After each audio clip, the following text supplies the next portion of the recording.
তো hello friends, আমি Sandeep and আপনারা দেখছেন লার্নিং দুনিয়া 2.0 ইউটিউব চ্যানেল।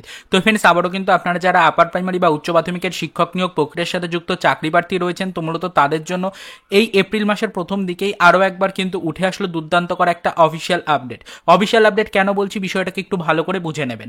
ইতিমধ্যে আমরা জানি যে আমাদের আপার প্রাইমারি বা উচ্চ প্রাথমিকের শিক্ষক নিয়োগ প্রক্রিয়ায় বেশ কয়েকটা ক্যাটাগরিতে কিন্তু ফ্রেন্ডস বিভক্ত হয়ে গেছেন চাকরি প্রার্থীরা। তো বর্তমান পজিশনে দাঁড়িয়ে এরই মধ্যে অন্যতম একটা ক্যাটাগরি হচ্ছে যোগ্য বঞ্চিত চাকরি প্রার্থী, যারা ইন্টারভিউয়ের জন্য সিট আপডেটের দাবি জানাচ্ছেন। তো অবশ্যই তারা কিন্তু ইন্টারভিউয়ের 15 দিন আগে পর্যন্ত সিট আপডেটের দাবি জানিয়ে বেশ কয়েকবার কিন্তু কমিশনের যে গ্যাজেট রয়েছে সেই গ্যাজেট অনুসরণ করার জন্য কিন্তু দাবি জানিয়েছেন। তারা বহুবার কিন্তু আন্দোলনের পথে নেমেছেন এবং গত মাসেই আমরা দেখলাম 28 তারিখে লাস্টবারের মতো তারা কিন্তু আরও একবার আন্দোলনের পথ কিন্তু বেছে নিয়েছিলেন। তবে এখনো পর্যন্ত যেহেতু বর্তমান পজিশনে দাঁড়িয়ে সিট আপডেট নিয়ে কমিশন সূত্রে সেরকম কোনো অফিসিয়াল সদর্থক বার্তা চাকরি প্রার্থীদের জন্য আসছে না, সেই কারণে প্রত্যেকটা চাকরি প্রার্থী আরও একবার এই মাসের প্রথম দিকেই কিন্তু নতুন এক পদক্ষেপ কিন্তু গ্রহণ করার সিদ্ধান্ত নিচ্ছেন। অলরেডি চাকরি প্রার্থী মঞ্চের সদস্যদের বিভিন্ন গ্রুপ থেকে কিন্তু ফ্রেন্ডস মাননীয় মুখ্যমন্ত্রীকে ট্যাগ করা হচ্ছে। অবশ্যই মাননীয় মুখ্যমন্ত্রীকে টার্গেটে রাখা হচ্ছে এবং তাকে কিন্তু রিকোয়েস্ট করা হচ্ছে যেন তিনি এবার কোনো হস্তক্ষেপ করেন এই রিক্রুটমেন্টটাকে এগিয়ে নিয়ে যাওয়ার জন্য।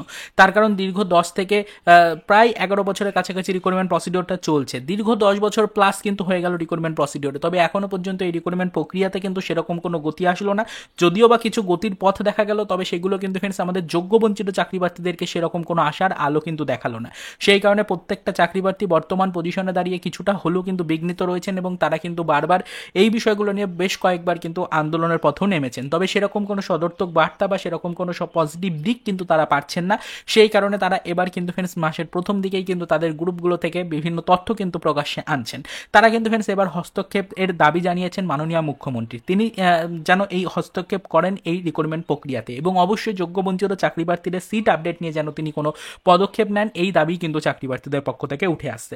তো পরবর্তীতে মাননীয় মুখ্যমন্ত্রীর কাছে সত্যি এই বার্তা পৌঁছবে কিনা এবং চাকরি প্রার্থীরা সত্যি যোগ্য বঞ্চিতর ক্যাটাগরি ছেড়ে ইন্টারভিউ পদে বসতে পারবে কিনা সেইটাই নিয়ে কিন্তু এই মুহূর্তে বিশেষ প্রশ্ন চিহ্ন উঠে দাঁড়াচ্ছে। তো পরবর্তীতে এই বিষয়ের উপর নজরদারি আমরা রাখবো, দেখবো মাননীয় মুখ্যমন্ত্রী যদি সত্যি এই বিষয়ের উপরে কোনো পদক্ষেপ গ্রহণ করেন এবং যদি সত্যি যোগ্য বঞ্চিত চাকরি প্রার্থীরা সিট আপডেট রিলেটেড কোনো সদর্থক বার্তা পান, সেদিকে নজরদারি আমরা রাখবো। সম্ভবত এই এপ্রিল মাসের মোটামুটিভাবে 15 তারিখের মধ্যেই কিন্তু আরও কিছু নতুন ইনফরমেশন কিন্তু যোগ্য বঞ্চিত চাকরি প্রার্থীদের জন্য উঠে আসার সম্ভাবনা রয়েছে। সামনেই রয়েছে 17 তারিখে আপনাদের ম্যাট কেসের দিকে তো নজরদারি আমাদেরকে রাখতেই হচ্ছে। তবে তারই আগে কিন্তু আপনাদেরকে জানিয়ে রাখি, মোটামুটি 15 তারিখের মধ্যে আরও একবার কিছু আপডেট কিন্তু উঠে আসতে পারে যোগ্য বঞ্চিত চাকরি প্রার্থীদের জন্য। তার কারণ কিন্তু গত 28 তারিখে আপনারা আরও একবার কিন্তু আন্দোলনের পথ বেছে নিয়েছিলেন। তো সেই আন্দোলনের কারণেই বর্তমান পজিশনে দাঁড়িয়ে সত্যিই কোনো পদক্ষেপ নেওয়া হচ্ছে কিনা সেই রিলেটেড কিছু তথ্য কিন্তু অবশ্যই 15 তারিখের মধ্যে উঠে আসার একটা সম্ভাবনা ক্রিয়েট হয়েছে। তারই সাথে সাথে চাকরি প্রার্থীরা যেহেতু মাননীয় মুখ্যমন্ত্রীর হস্তক্ষেপের দাবি জানিয়েছেন, তো তিনি যদি সত্যি কোনো পদক্ষেপ গ্রহণ করেন এই বিষয়ের উপরে, তাহলে সেটা তো একটা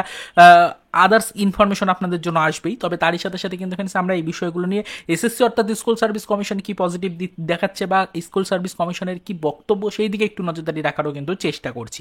পরবর্তীতে এই টপিকগুলোর উপরে যদি আদার্স কোনো ইনফরমেশন পাই, অবশ্যই সেই নিয়ে ডিটেলস ইনফরমেশন নিয়ে ভিডিও আপনাদের সামনে তুলে ধরবো। তবে আপাতত এই টপিক নিয়ে এইটুকুই ইনফরমেশন মাসের প্রথম দিকে দাঁড়িয়ে কিন্তু আমরা কালেক্ট করতে পেরেছি। তো আশা করি বিষয়টা আপনারা বুঝতে পারলেন। পরবর্তীতে এই টপিকগুলো নিয়ে যদি আপনাদের কোনো মন্তব্য বা কোনো প্রশ্ন থাকে, অবশ্যই ভিডিওর কমেন্ট সেকশন আমাদেরকে জানাবেন। আমরা কিন্তু যতটা সম্ভব আপনাদেরকে অ্যাকুরেট আপডেট প্রোভাইড করে হেল্প করার চেষ্টা করব। তো চলুন দেখা হবে নেক্সট ভিডিওতে পরবর্তীতে এই রিলেটেড কিছু আদার্স অফিসিয়াল আপডেটের সাথে।